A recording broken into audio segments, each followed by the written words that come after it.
this is an iHeart podcast. Guaranteed human. There's a difference between liking a house and actually getting it. Redfin is built to make up that difference and close the gap between finding and owning the home for you. Redfin agents close twice as many deals as other agents. So when you find a home you love, you're not a step behind when it comes to making an offer. That means less watching great homes disappear and more focus on the one you'll call home. Redfin helps turn saved listings into real addresses. Get started at redfin.com. Own the dream. Hey, this is U.S. Olympic gold medalist Tara Davis-Woodhull. And I'm U.S. Paralympic gold medalist Hunter Woodhull. As athletes, our lives are about having a clear path. And a team that you can absolutely trust. So when it came to getting the best mortgage, we chose PennyMac. PennyMac is proud to be the official mortgage provider of Team USA and you. Learn more at pennymac.com. PennyMac Loan Services, LLC, Equal Housing Lender, NMLS ID 35953. Licensed by the Department of Financial Protection and Innovation under the California Residential Mortgage Lending Act. Conditions and restrictions may apply. Thank you for calling the Bombas Comfort Line. Bombas make socks, slippers, tees, and underwear made with the highest quality materials. Press 1 for comfort, 2 for style, 3 for donation. You chose style. Bombas has styles for whatever you enjoy. You can run in Bombas, lounge in Bombas, dress them up, dress them down, but always give back in Bombas. Because with every item purchased, another is donated. Bombas, comfort worth calling for. Go to bombas.com/audio and use code AUDIO for 20% off your first purchase. That's BOMBAS.com and use code AUDIO. Support for the show comes from Public, the investing platform for those who take it seriously. On Public, you can build a multi-asset portfolio of stocks, bonds, options, crypto, and now generated assets, which allow you to turn any idea into an investable index with AI. It all starts with your prompt. From renewable energy companies with high free cash flow to semiconductor suppliers growing revenue over 20% year over year. You can literally type any prompt and put the AI to work. It screens thousands of stocks, builds a one-of-a-kind index, and lets you backtest it against the S&P 500. Then you can invest in a few clicks. Generated assets are like ETFs with infinite possibilities, completely customizable and based on your thesis, not someone else's. Go to public.com/podcast and earn an uncapped 1% bonus when you transfer your portfolio. That's public.com/podcast. Paid for by Public Investing. Brokerage services by Open to the Public Investing Inc. Member FINRA and SIPC. Advisory services by Public Advisors LLC, SEC registered advisor. Generated assets is an interactive analysis tool. Output is for informational purposes only and is not an investment recommendation or advice. Complete disclosures available at public.com/disclosures.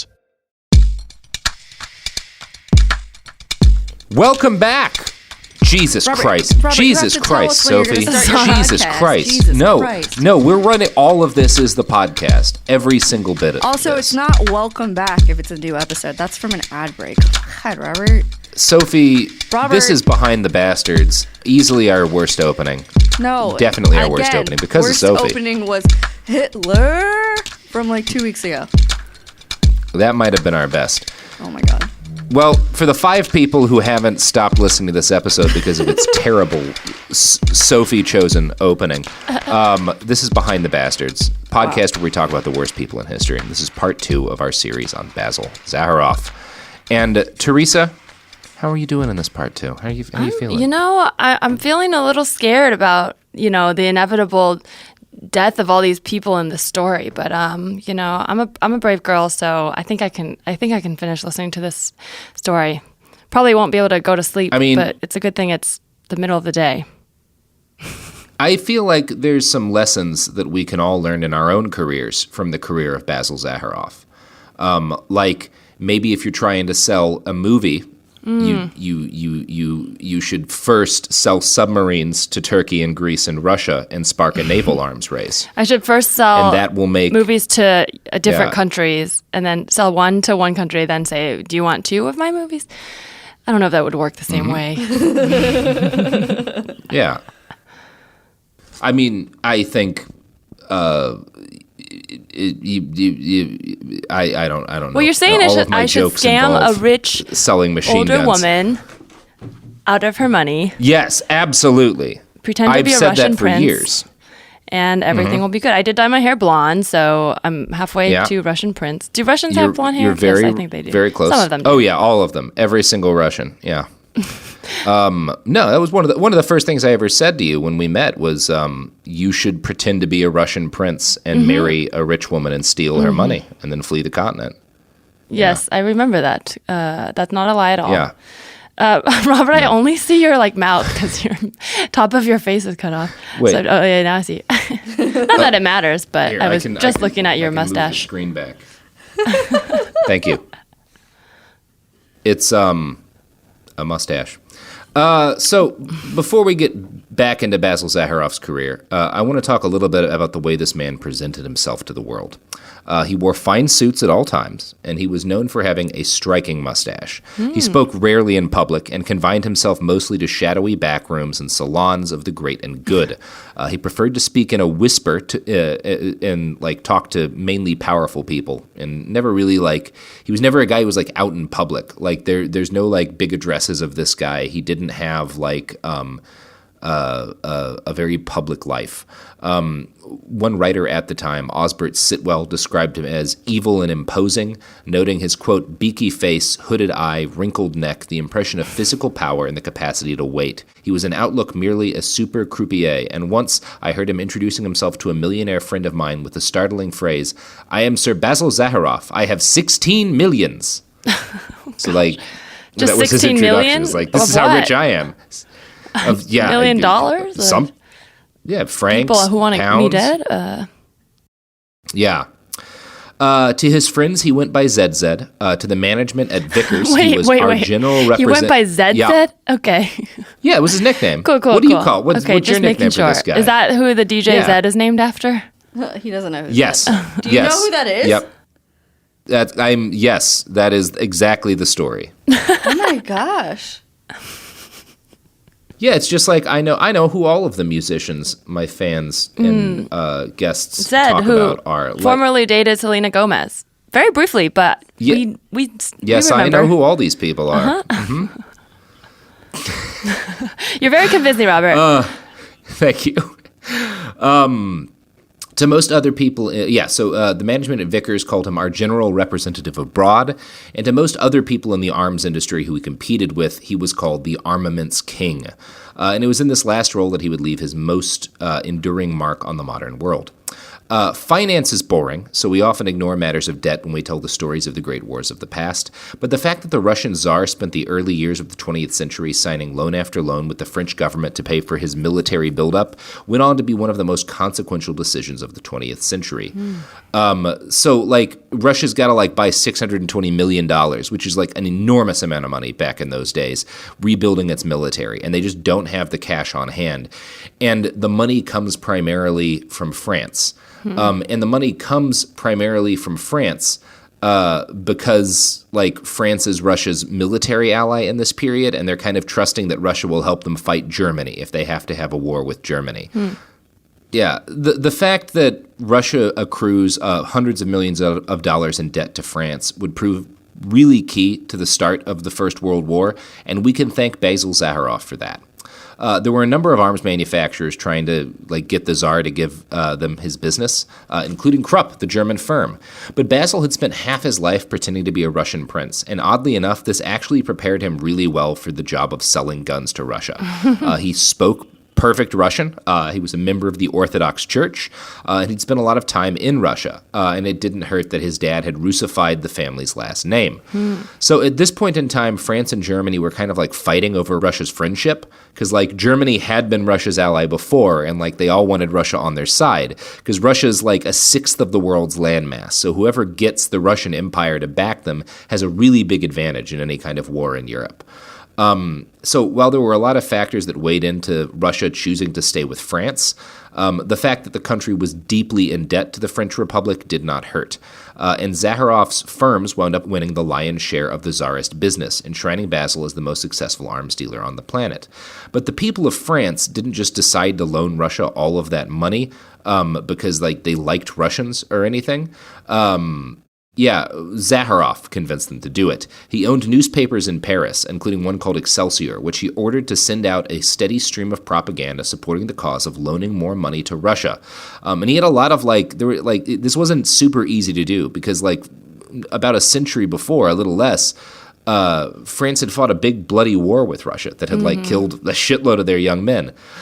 So there was some bad blood there. So he had to put out a bunch of propaganda to convince them no, it's actually a good idea to give all of your money to Russia to buy a ton of guns. So Basil found himself in the position of simultaneously trying to convince the French government to risk lots of money backing Russian rearmament, while also doing everything he could to stop French munitions makers from selling any of their weapons to Russia. So, like, you've got to convince France to give Russia all this money to buy guns, but you also have to convince Russia not to buy any French guns, because, like, you want to sell them your guns. Right, he wants to sell them. Oh, wow. Yeah.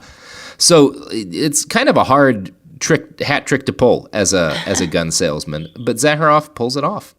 Yeah, so he succeeds in like making sure that Vickers, a firm founded by an American and like a bunch of British people and run by a Greek pretending to be a Russian, sold arms to the Russian Empire rather than the country who was actually loaning them the money to buy guns. His main competitor for Russia's business was a French firm called Schneider-Creusot. Its head, the eponymous Schneider, wound up dueling Basil for the right to take all of Russia's money. He had his own newspapers, and he planted a story in them that Russia was about to sign a deal with Krupp to let them build factories inside Russia. This was really scary to the people of France because all of the gun plans that Russia had gotten were French. So if Krupp started building Russian arms factories producing French guns, then that would effectively mean that Germany was gaining access to all of France's military secrets. None of that was true. It was just a bunch of lies that Schneider put out in newspapers, but it scared French people enough that a lot of them demanded their government loan Russia $25 million to rebuild its railways in exchange for letting Schneider-Creusot build arms factories in Russia. So all this kind of sketchy dealing is going on with like all the different companies in the arms trade, and we really don't know much about what Zaharoff did or said exactly to Russia, but we know that Vickers won of the vast majority of the different arms contracts that went to Russia. So like even with all this fuckery from Schneider-Creusot, most of the empire's new guns are provided by Vickers through Zaharoff. Now, machine guns and rifles and artillery pieces weren't the only thing that modern armies needed at this point. The 20th century saw the advent of air travel and air war as things, and Basil Zaharoff knew straight away that he wanted to sell planes too. His first step was to use a small chunk of his fortune to endow a chair of aviation at the Sorbonne. This presumably would give him a highly placed flunky when the French government decided to start buying planes. Unfortunately for Basil, this move attracted controversy, and I'm going to quote an article by John T. Flynn written by from the Mies Daily, which is a libertarian think tank publication. So these guys actually really like Zaharoff. Quote, Zaharoff, for all his pains to elude the spotlight, found that revealing beam playing upon him at intervals, and to his discomfiture. Who is this Mr. Zaharoff? What is he? To what country does he owe allegiance? He was born in Turkey. He is a Greek. He is a French citizen. He is an English businessman. But what country does he serve? And what sort of game is he playing in France? These were not pleasant questions for one who indeed had what Mr. Roosevelt calls a passion for anonymity. So he starts to like get like the fact that he's endowing chairs at universities and stuff and like owning newspapers in France gets people really suspicious about his intentions. And so he has to quiet those intentions by like buying, basically he buys a convalescent home for old French soldiers and donates to a bunch of French causes and becomes like a philanthropist so that people don't think that there's something shady about all the guns he's trying to get other countries to buy. Wait, so he was more anonymous before, but now he's putting his name on all these like buildings and stuff? Yeah, he has to in order to like because to there starts to be like questions Rockefeller about him. type of thing. Just okay. He does it to bribe France into liking him. Gotcha. Yeah, so that's cool. Yeah, it's cool. Yeah, it's fine. It's what you do. I mean, it's kind of what Rockefeller did. Like that's what that's what it is to like be a philanthropist. Is you're usually trying to stop people from thinking too much about how you made all the money that you can donate. Yeah, it So just that's becomes cool. You just want a building that tourists go take an elevator up to and look around. That's when you know you've made it, when your name is on a building like that. Yeah, or all of the wonderful public parks provided by the Raytheon Corporation. Oh, no. Yeah. So this sort of palm greasing accompanied Basil's plotting in nations around the world. Vickers' plants soon cropped up in Canada, Italy, Africa, Greece, Turkey, Russia, New Zealand, Ireland, and Holland. They made machine guns and cannons and ships, but also brand new warplanes, some of the ones that were like just being bought up by European powers. When sales would slump, Zaharoff would use his press organs to pump more stories into the media about, say, France's rivals arming. So if he notices sales are slumping, then he'll try to drum up fear that there's a war in Europe happening. or that's about to happen. So, like, people will start demanding that their country buy more guns. Now, since Vickers was ostensibly a British company, the British government was happy to help Zaharoff by using their own soft power to bribe and cajole foreign nations into buying British guns. Sometimes the agreement to allow Vickers came with direct military aid from the British Empire. The Royal Navy itself was for sale, provided that, like, the company buying guns from Vickers sent enough money back to the English economy to make it worthwhile. So, like, he's basically using the British, like, he gets to use the British military as, like if you buy enough guns from us, like, we'll send in our boats to help you do shit, like, because it's a bunch of money for England. Yeah. So, frustratingly, there's very little specific information on individual acts of bribery that Zaharoff may or may not have carried out, because he burnt all of his records when he was an old man. And the British government isn't about to correct the record. But there were folks at the time who paid attention to what Basil and his fellow arms dealers were doing to Europe and the rest of the world, and some of them had the courage to speak up. And I'm going to quote now from Basil's biography, Man of Arms again. On March 18, 1914, on the very brink of the coming disaster, Philip Snowden, disease-racked, crippled socialist labor leader, rose in Commons to make a speech. When he had done, he had rocked the British Empire with his disclosures. For 2 years, a young Quaker socialist named Walton Newbold had been tracing with infinite pains the tortuous trail of the international arms makers, and Philip Snowden had in his possession the fruits of that long quest when he rose to speak. One by one, he pointed out cabinet ministers, members of the House, and named high-ranking officials in Army and Navy circles, persons of royal position, who were large holders in shares of Vickers and Armstrong, and John Brown and Beardmore, shipbuilders. The profits of Vickers and Armstrong had been enormous, and those powerful persons in the state and church and the nobility had bought into them to share in the profits. Vickers had among its director 2 dukes, 2 marquesses, 2 family members of 50 earls, 15 baronets and 5 knights, 21 naval officers, 2 naval government architects, and many journalists. Armstrong had even more, 60 earls or their wives, 15 baronets and 20 knights, 20 military or naval architects and officers, while there were 13 members of the House of Commons on the directorates of Vickers, Armstrong, or John Brown. It would be impossible, said Snowden, to throw a handful of pebbles anywhere upon the opposition benches without hitting members interested in these arms firms. Ministers, officers, technical experts moved out of the government, out of the Navy, the Army, the War Office, the Admiralty, into the employ of the munitions manufacturers. Snowden quoted Lord Welby, head of the Civil Service, who only a few weeks before had denounced the arms conspirators. "We are in the hands of an organization of crooks," said Lord Welby. "They are politicians, generals, manufacturers of armaments, and journalists. All of them are anxious for unlimited expenditure and go on inventing scares to terrify the public and terrify the ministers of the crown." So part of how Zaharoff, and not just him, these other arms companies, get away with what they're doing is that they'll hire these members of the nobility, members of the government, or convince them to buy stocks that these people profit too. And that's why he can convince the British government to send the Royal Navy into companies that buy from his firm, is because, like, these guys have a vested interest too. And so they're basically spending public money to make themselves money by, like, drumming up more arms sales. So that's cool. Dang. That's like, wait, is this informant? Like, was he, how did he know all this? Like, is he just a guy who was like... He was a yeah. Part of it? Yeah, it was this Quaker, Quaker, like, socialist activist who just, like, slowly would start tracing, like, basically, like, starting with, like, stock sales and stuff, like, who's buying up interest in all these firms. And his last name was Snowden? Out, no relation to Edward Snowden? No, Snowden is a socialist labor leader who, like, makes a speech using this guy, the stuff that this other guy found. But yeah, it is weird that, like, it is another Snowden. So yeah, from 1877 to 1914, a cadre of arms dealers, spearheaded by Basil Zaharoff, who was the most successful of them, bribed a succession of admirals, generals, high-ranking politicians, and nobility from all of the great powers of Europe. Krupp employed hundreds of people who received salaries without doing any actual work, provided they were willing to put in a good word to their government ministries when Krupp needed it. One German armament maker at the time admitted, "For some families, Krupp factories are a great sinecure, where nephews and poor relations of officials whose influence in war is great find themselves jobs." In 1913, the year before Snowden made that speech, Dr. Karl Liebknecht, a socialist leader in Germany's Reichstag, gave a similar speech uncoiling massive corruption within the German Ministry of War.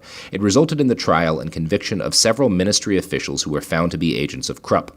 In Japan, another scandal was involved with the German arms firm Siemens Schuckert, who was found to have paid out more than $500,000 modern dollars in bribes to Japanese officials to guarantee them the contract to build a massive battleship. And these give us an idea of the kind of stuff Basil himself would have engaged in.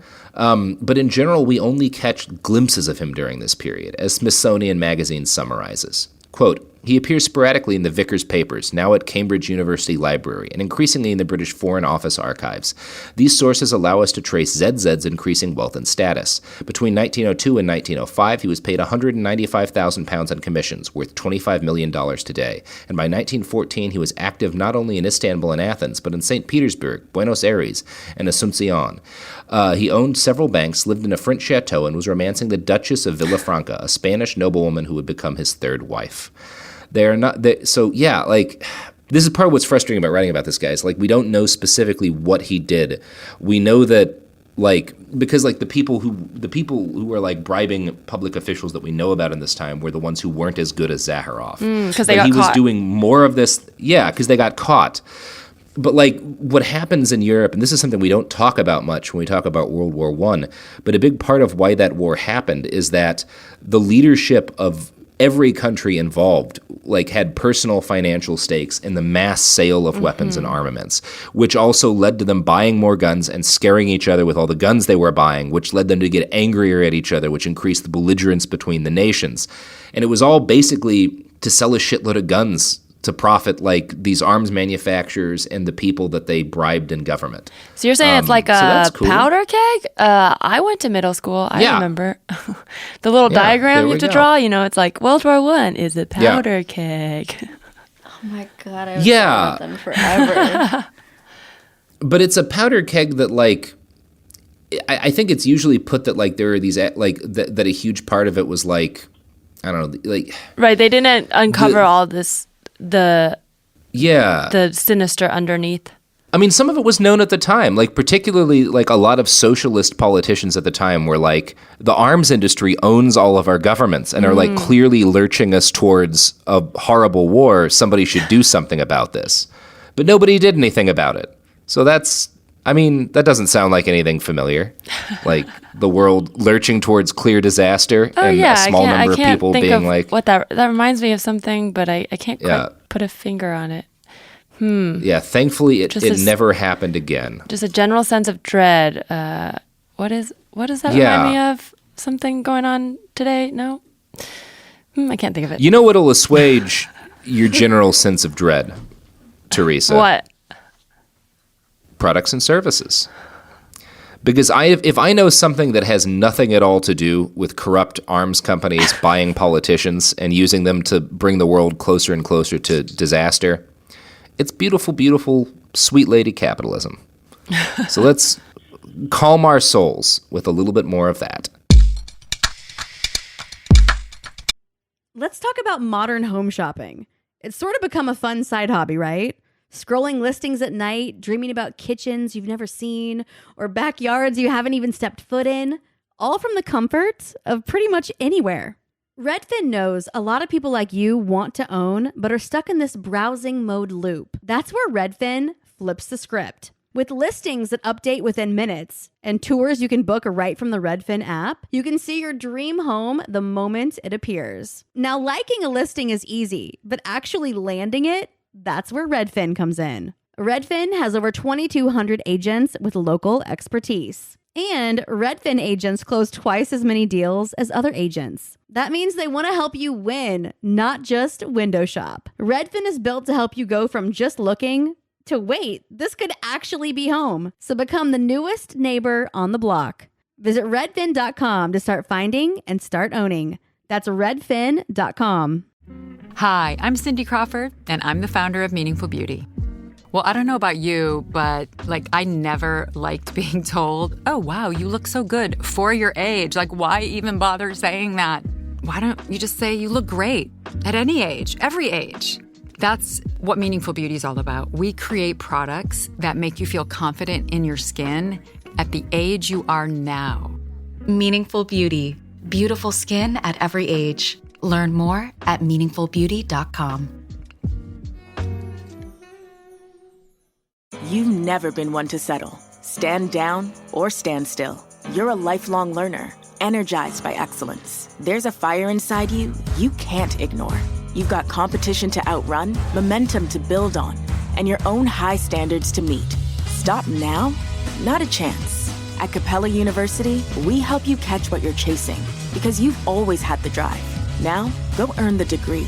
Capella University. What can't you do? Visit capella.edu to learn more. For period protection you can put on and forget about, nothing beats Knix leak-proof underwear. North America's #1 leak-proof underwear brand. Let's face it, life can be unpredictable, but your leak-proof underwear shouldn't be. That's why millions of people choose Knix. For periods, for light leaks, for everyday freshness. Knix undies are super comfy, super absorbent, and made to handle whatever your day throws at you. Day 2 of your period? Covered. Your daily run? No problem. That big sneeze? You know the one. Yep, we've got you. And with styles like bikinis, boy shorts, thongs, and high-rise, plus sizes from extra small to 4XL, Knix makes it easy to find your perfect fit. Say goodbye to stress and leaks and say hello to undies that work just as hard as you do, no matter the leak. Find the style and level of protection you want at Knix.com and use code FLOW15 for 15% off. That's KNIX.com, code FLOW15 for 15% off. Knix, for your leaks, for your life.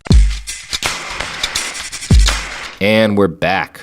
So, we don't know exactly what Zaharoff did in most cases, but there are bits and pieces of evidence here. And the documentary evidence that survives suggests that the chief value he brought to Vickers was his instinctive understanding of when and to whom he should offer bribes. So he was like one of the guys who was basically getting members of parliament, getting like all these royal people to like get involved with Vickers and make themselves like have a financial interest in the success of his company. Mm-hmm. He wrote gleeful memos that told of doing the needful and administering doses of Vickers to various prominent people in England. Foreign Office records showed that in 1912, Zaharoff was instrumental in passing 100,000 rubles to officers in Russia's Ministry of the Marine in order to divert government contracts to a local shipbuilding group in which Vickers had an interest. At the same time, for reasons that remain obscure but can be guessed at, Vickers also won a contract to supply light machine guns to the Russian army, despite the fact that its bid was 50% more expensive than one submitted by a local Russian company. There is reason to suppose that in the latter's case, Zaharoff's charm and easy way with women was at least as helpful as his money. One historian, William Fuller, suggests that he made particularly effective use of his association with the ballerina Kashinskaya, who after losing her place as a mistress took up with Grand Duke Sergei Mikhailovich, Inspector General of the Russian Artillery. So he succeeds in basically like getting Russia to buy a bunch of guns from him for way more money than a local Russian firm wants to sell them for. Because he was dating a ballerina? Yeah, he's dating a ballerina who's also fucking the Grand Duke of Russia. Good for her. Which is, yeah. Poking again. More poking. Like this arms race is like a delicate ballet. Mm-hmm, exactly. So the individual acts Basil took during this period are less important than the impact his strategies and tactics had on the broader climate in Europe. World War I was most directly a product of the armament schedules of the various nations of Europe. Once Germany realized that there was a conflict, happening between Austria and Serbia, and it's going to pull in Russia and it's going to pull in France. They knew that they had only a certain amount of time to mobilize their troops and get their army ready, and everyone else in Europe knew that too. So it was this kind of thing that once everyone starts mobilizing for war, you really have to continue because any delay can mean you lose the war because you don't have your reserves and shit ready in time. And the system Zaharoff developed had ensured that each of these great powers had obsessively scheduled updates for their weaponry, their ships, their cannons, and their aircraft. And the varying levels to which all of these different militaries were updated played a huge role in the war calculus that drove the decision-making in August 1914. Basically, he's got, all of these different countries are being convinced to update their weapons and buy new, fancier guns and new, fancier planes and stuff and new, fancier cannons at different times. And all of the other powers know this. So, Germany in 1914 is in this position where they realize, they have the most advanced army in Europe by their calculus, but Russia is rearming because Zaharoff has got them to buy a bunch of guns, and France is rearming. And so they're like, if we don't get involved, fight a war right now with both of these countries, in another 5 or 6 years, they'll have bought new guns, and their guns will be better than ours, and then we won't have a chance of winning this war. So, because of this kind of armament schedule that Zaharoff helps to create, Germans, like if you look at like the internal documents, like German officers like von Moltke, who's in charge of their military at the time, are writing each other during the July crisis. They call it a preventative war, and the thing they're trying to prevent is Germany losing a fight against France and Russia, because like Russia's buying all these guns from Vickers, and they're like, soon they're going to actually be able to beat us if we don't fight them right now. It's like so when I feel like that's like when I break up with someone because I don't want them to break up with me later. So I'm like, I'll do it now, even though things are good, but like later I'll be sad if you break up with me. Mm-hmm. Yeah, and I think we all remember that breakup you had that led to thousands to World War I, thousands of French and exactly, yeah. So that's cool, right? Basically, cool. Von Moltke and the German general staff thought that 1914 was like the last year they could beat both France and Russia in a war. The Saxon military attaché in Berlin in July 1914 noted this about the German commander, quote, "I had the impression that the general staff would be pleased if war were to come about now. Conditions and prospects would never be better for us." Victor Naumann, a journalist writing in Germany at the time, noted the same thing. "There is considerable uneasiness in Berlin over Russian armaments and the test mobilization of considerable Russian forces, not only in army and navy circles, but also in the foreign ministry. The idea of preventative war is regarded with less disapproval than a year ago." So there's like a really direct line between the fact that Zaharoff sells so many guns to Russia, gets France to loan them all this money, and the fact that World War I starts. Like it convinces the Germans that they have to fight right now. That wording too, like less disapproval, is also like a lot of propaganda, because it's spinning like there's disapproval, but it's less disapproval instead of just being like they approve. No, it's just slightly less disapproval. Yeah, it's interesting. While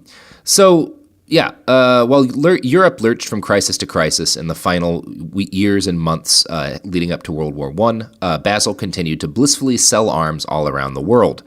Prior to World War I, when war broke out between Greece, Turkey, and some of the Ottoman Empire's rebellious European possessions, this was in 1912, Basil took the extraordinary step of funding the Greek war effort to the tune of 2.5 million francs in order to ensure a Greek victory.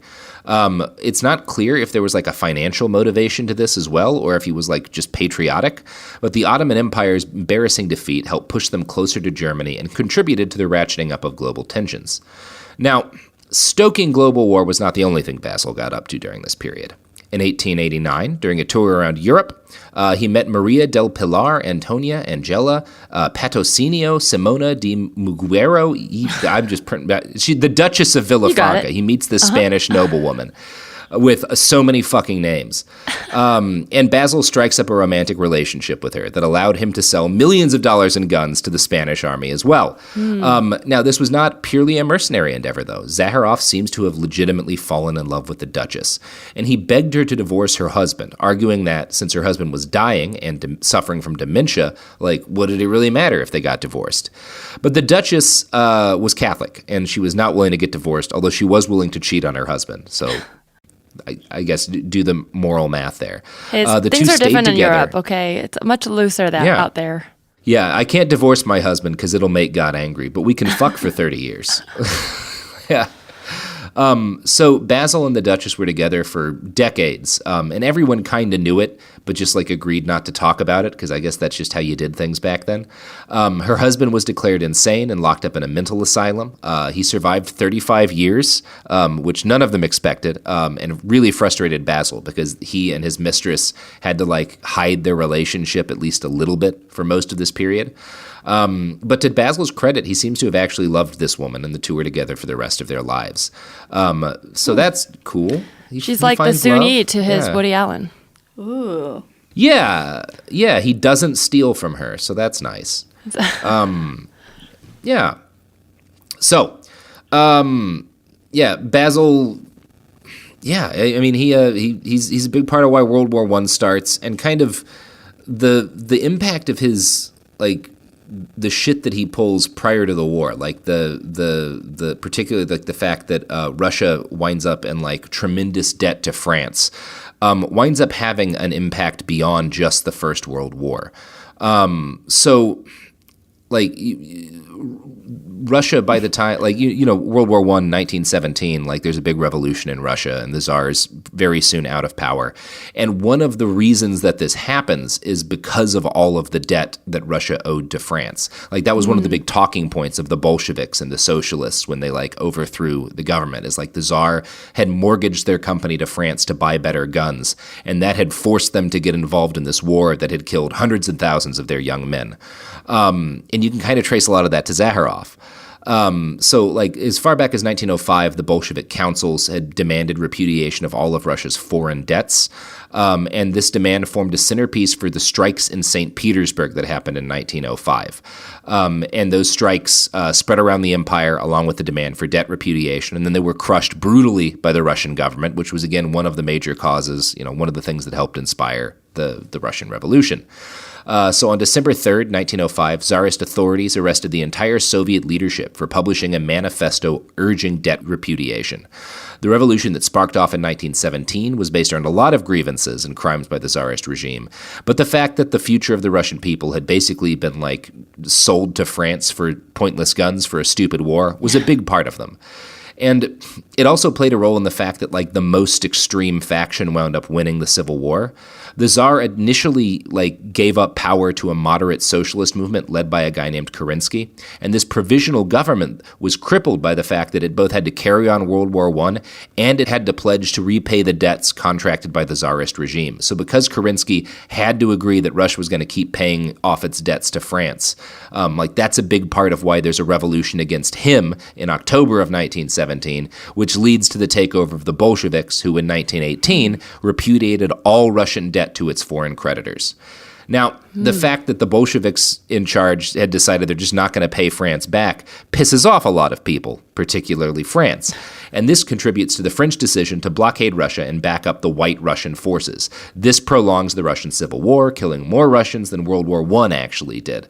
And it also ensures that the Bolsheviks who emerged victorious from the war were even more pissed at these Western countries, because they were well, you guys extended this horribly brutal war, and just so we'd pay you back for these guns that you conned us into buying in the first place.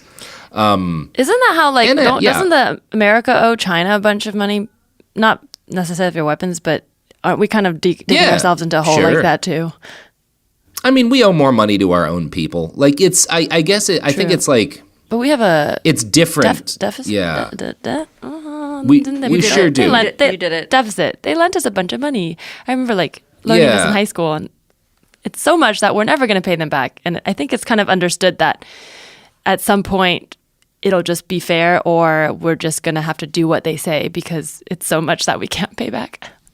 Word. Yeah, I think it's a bit different now because money's not real now. Sure, it was back then, everything's it's really backed up by gold rent, or but, civil. It's not real to my country, I guess. No, it isn't really real. You'll notice nobody even fucking talks about the deficit anymore. Yeah, it used to be our national debt was this big deal, and now we just pretend it's not a thing. And now we're just kidding. Yeah, it's like if you go to the hospital and wind up owing $10 million in medical debt, and it's just well, I'm never paying this. I work at the Sparrow. What do you want? But back then, all of these currencies are based on gold and silver and stuff. So there is an expectation of real repayment. True. And it's a horrible burden to the Russian peasantry because the rich people of Russia aren't going to pay all of that money. They're the ones who made these deals so that they could get more money because these arms companies are bribing them. Basil, when you try to trace out the impact of this guy, it's in a bunch of stuff. He helps lead the world into World War II, which 20 million people die in. But he also plays a significant role in helping to inspire at least parts of the Russian Civil War and helping to inspire the debts that Russia owes lead to protests and stuff that are cracked down on brutally by the Tsar, which is one contributing factor to the Civil War. And then once the Civil War happens, they help to ensure that the most extreme people get into power, and then help also ensure that the European powers Russia owes money to back up the other side in this Civil War, which kills hundreds of thousands of people. And Basil had a huge impact on that, but he also got to completely ignore it because he's just a rich guy living in Europe. He already made his fucking money. He doesn't give a shit. Like he got his cut of the deal already. He doesn't lose anything because Russia's not paying back his debts. Like he's fucking fine. And he was fine with World War I. He made a fuckload of money in World War I. And he basically got to not really work all that hard during the war. Because you don't have to work hard to sell guns to countries in the middle of the biggest war in history. Mm-hmm. It's really easy to sell guns then. So what you're saying is he almost wanted a war? Yeah. Mm-hmm. And in fact, once the war was going, it was very much in his interest to prolong the bloodletting and, make the war happen even longer. So at the start of hostilities, the Imperial German Army had captured a place called the Brie Basin, and they'd routed 2 French armies to do it for good reason. Brie included massive quantities of iron ore, and Germany didn't have a whole lot of iron in its own borders. So Brie became a linchpin of the German war effort. Without the iron there, they would not have been able to fight World War I more than about 6 months. So they capture all of this iron ore in these blast furnaces and stuff. But all of it's within the range of French artillery. So what would you think if you're France? Oh, Germany's got this place that they cannot fight the war if they can't get iron out of it, and we can blow it all up. You'd think they'd blow it all up, right? Seems like kind of a no-brainer from a military point of view. They don't shell it at all during the war. And the reason they don't shell it at all is Basil Zaharoff. Because Basil's this is a bunch of money. Once the war is over, I could make a lot of money from the iron foundries here. I don't want you guys blowing that stuff up. So he basically finds himself in this position of having to convince France not to do the thing that could allow them to win the war in 6 months. And when we come back, we're going to talk about how he did that. But first, if you need to win a war against Germany in 6 months, the only way to do it is with the products and services that support this podcast. Let's talk about modern home shopping.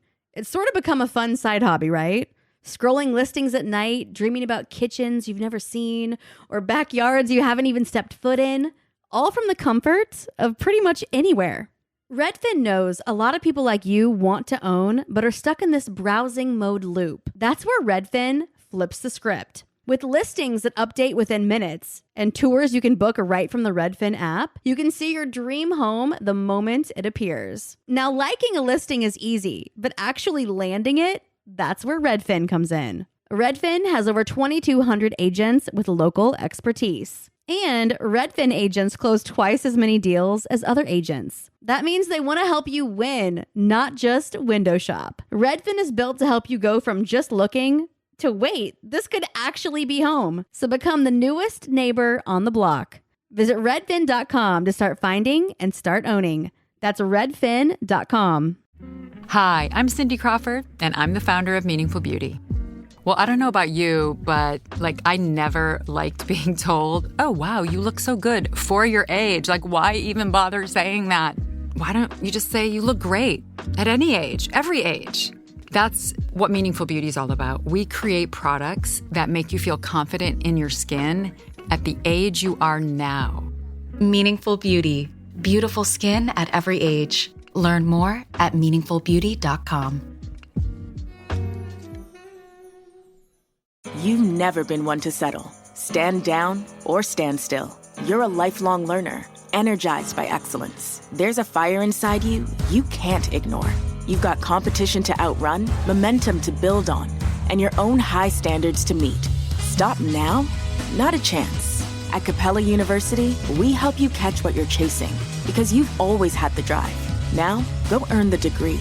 Capella University. What can't you do? Visit capella.edu to learn more. For period protection you can put on and forget about, nothing beats Knix leak-proof underwear. North America's #1 leak-proof underwear brand. Let's face it, life can be unpredictable, but your leak-proof underwear shouldn't be. That's why millions of people choose Knix. For periods, for light leaks, for everyday freshness. Knix undies are super comfy, super absorbent, and made to handle whatever your day throws at you. Day 2 of your period? Covered. Your daily run? No problem. That big sneeze? You know the one. Yep, we've got you. And with styles like bikinis, boy shorts, thongs, and high-rise, plus sizes from extra small to 4XL, Knix makes it easy to find your perfect fit. Say goodbye to stress and leaks and say hello to undies that work just as hard as you do, no matter the leak. Find the style and level of protection you want at Knix.com and use code FLOW15 for 15% off. That's KNIX.com, code FLOW15 for 15% off. Knix, for your leaks, for your life.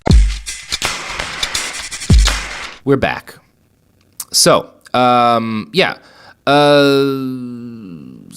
Zaharoff. So Basil is trying to finds himself in this position of needing to convince France not to blow up this place that would allow them to win the war and make Germany's effort basically impossible. And the way he does this is through a friendship he has with a guy named Robert Pinault, who's one of the leaders of the French government's armaments effort. So he's one of the people responsible for arming the French military during this war. Pinault warns him that French generals were agitating to bomb Briey because they're we want to win this war because we're generals, and this is the easiest way to do it. Basil basically, I'm going to read a quote from the book Man of Arms that describes what he did next. At Pinault's request, Zaharoff took informal soundings from the German industrialists in Thionville, while at the same time putting up an alternative blockade plan to French headquarters. This was that the installations at Briey should be left intact, but that attacks should be launched instead on the railways. General Malataire immediately and violently contested this option. The preference may have reflected the special interests of the committee. The ultimate decision, however, lay with the ministers individually and the cabinet collectively after taking into consideration the advice of their military advisors and service chiefs. They neither pressed it nor resigned in disagreement. The same French source put another gloss on this affair. Towards the end of 1916, Lloyd George sought Zaharoff's advice on the chance of securing a token withdrawal of troops on both sides of the front on New Year's Day, an appeal which Zaharoff, with his customary agility, distorted into a mutual agreement between the Allies and the Central Powers to respect each other's arms factories. Lloyd George, according to this version, finally concurred with Zaharoff's viewpoint and agreed it would be senseless to destroy industrial plants and to end the war with derelict factories and mass unemployment.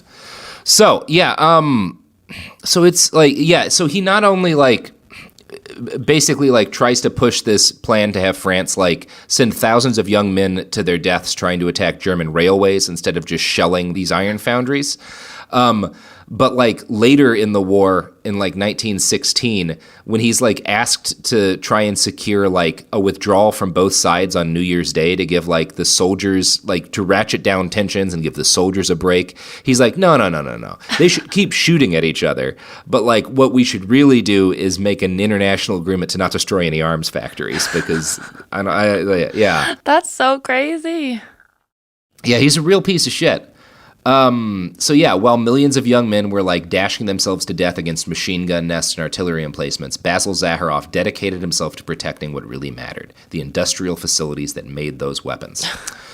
He was deeply trusted by men at the heights of power on the Allied side, and he acted as a go-between for King George V, Lloyd George, who was the guy in charge of England, and the French Prime Minister Clemenceau. The Earl of Derby, the British ambassador to France, wrote that there is no man living in whom more people confide in than him. And while it's impossible to say exactly what impact his personal influence had on the war, Lord Derby was convinced that Basil Zaharoff had a vested interest in making the war go on as long as possible. In June of 1917, in June of 1917, he wrote in his journal, "Zaharoff is all for continuing the war to the end." So, we don't know exactly what he did, and this is part of the frustrating thing. It's hard to say he said to the king, do this or that, because nobody keeps track of these conversations between these world leaders and their friend. But we know he really wants the war to go on long, and he's a voice in all these people's ears. So he did make one attempt to secure peace in 1917. He was sent by Lloyd George to try and bring Greece into the war on the Allied side and to try to convince the Ottoman Empire to defect from Germany. He was given £10 million worth of solid gold to try to bribe this into being. But unfortunately for Basil, he only made it as far as Switzerland. I'm going to quote from Smithsonian Magazine now. His reputation preceded him. Intercepted at the border, he was humiliatingly strip-searched and left standing in sub-zero temperatures for more than an hour by the border police. In the end, his intrigues came to nothing, but that did not stop him writing to the British government to demand chocolate for ZZ, his coy reference to the major honor he craved. So let's say he's asking for like an award. He's like, I would like, ZZ would like some chocolate. Yeah. So this really disgusts King George V, who, like, at this point is at least enough of a human being to be like, millions of young men have died, and like, look at the kind of like the kind of shit you're saying. But he grudgingly recommends ZZ for a Grand Knight Cross, which finally enabled Zaharoff to style himself Sir Basil for the first time in his life with some sort of justification. So he's just he like, does get to be he's just kind like of a noble. little child whining, like, I want a prize. Yeah. Like, you didn't say good job Yeah. to me after I failed at that thing you wanted me to do. Yeah. I won a prize for like failing to secure peace. I want a like, in the participation war trophy. and helping to start it. Yeah. So obviously World War I ends in 1918, and this is good news for human beings, but bad news for weapons companies, because you're going to buy a lot fewer guns after this war. And when the fighting ended, the arms industry contracted massively. Basil, though, was still very wealthy and influential, and he bought his way into being part owner of Monte Carlo, the famous resort and casino. However, his chief interest continued to be in the movement and destinies of nations.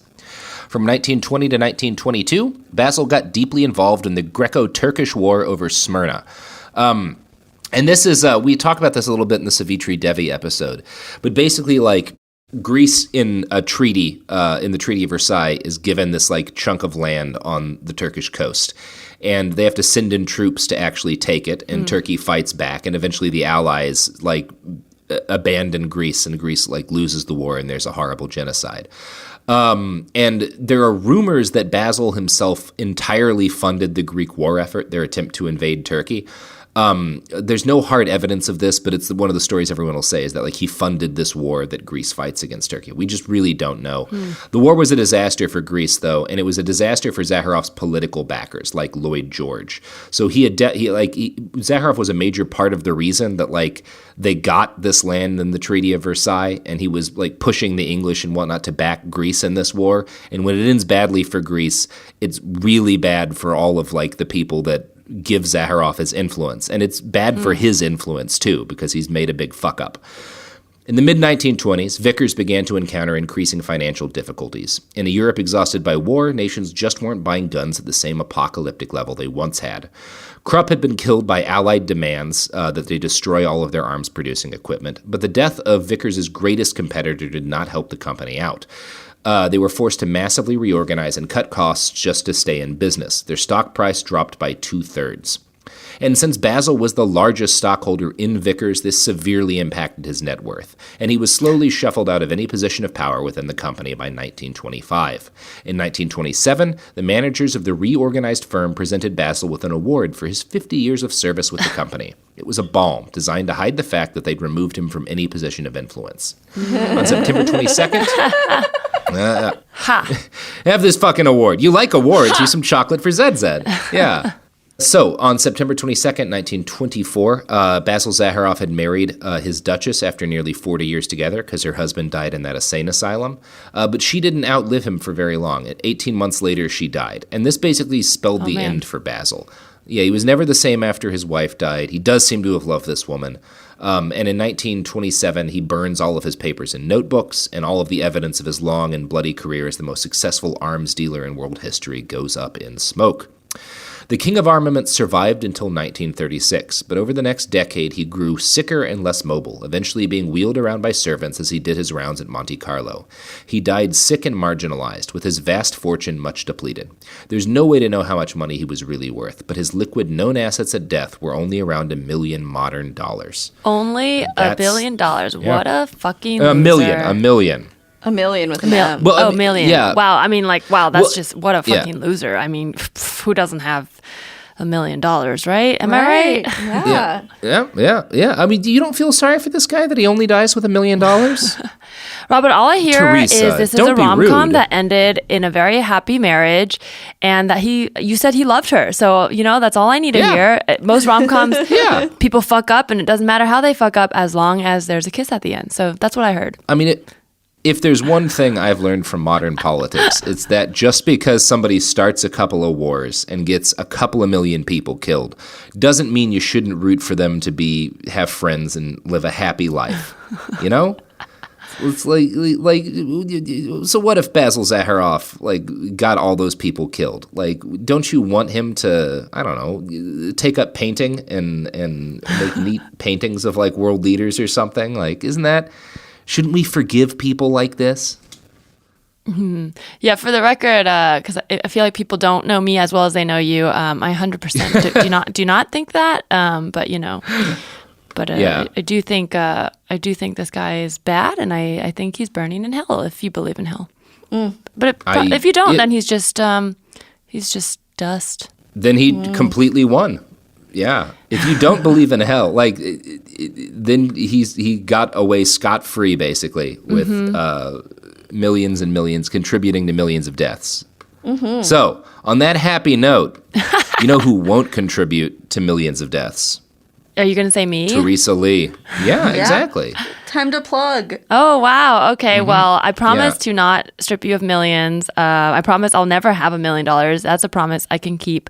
You can follow me at Larisa T, LeresaTee on Instagram and Twitter.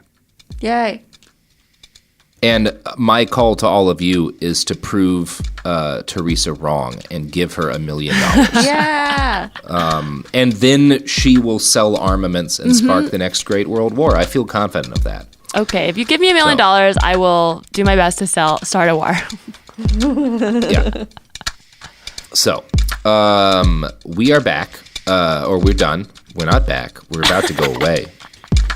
What he means is he's doing a live show with Billy Wayne Davis in Los Angeles on March 8th at Dynasty Typewriter. Buy tickets if you haven't already.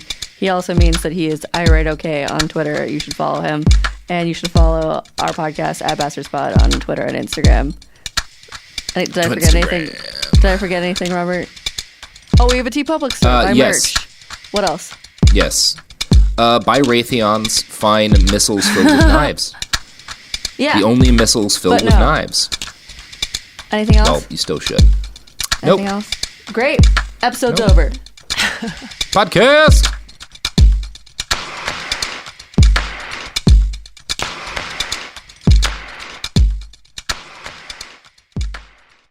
There's a difference between liking a house and actually getting it. Redfin is built to make up that difference and close the gap between finding and owning the home for you. Redfin agents close twice as many deals as other agents. So when you find a home you love, you're not a step behind when it comes to making an offer. That means less watching great homes disappear and more focus on the one you'll call home. Redfin helps turn saved listings into real addresses. Get started at redfin.com. Own the dream. A BetterHelp ad. We get it. February is full of flowers, candy, and, of course, lots of talk about relationships. It can feel like everyone else has it all together in their love lives.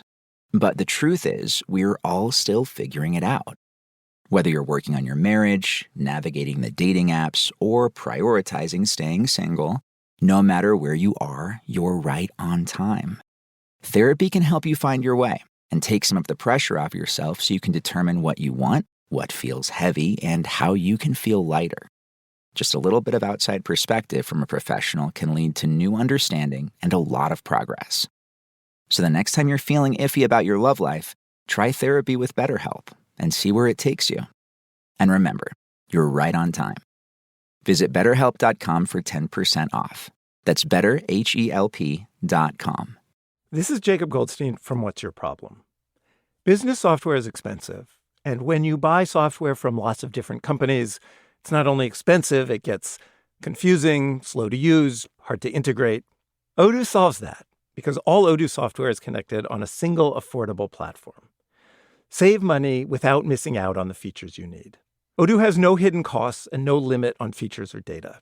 Odoo has over 60 apps available for any needs your business might have, all at no additional charge. Everything from websites to sales to inventory to accounting, all linked and talking to each other. Check out Odoo at odoo.com. That's odoo.com. Tired of spills and stains on your sofa?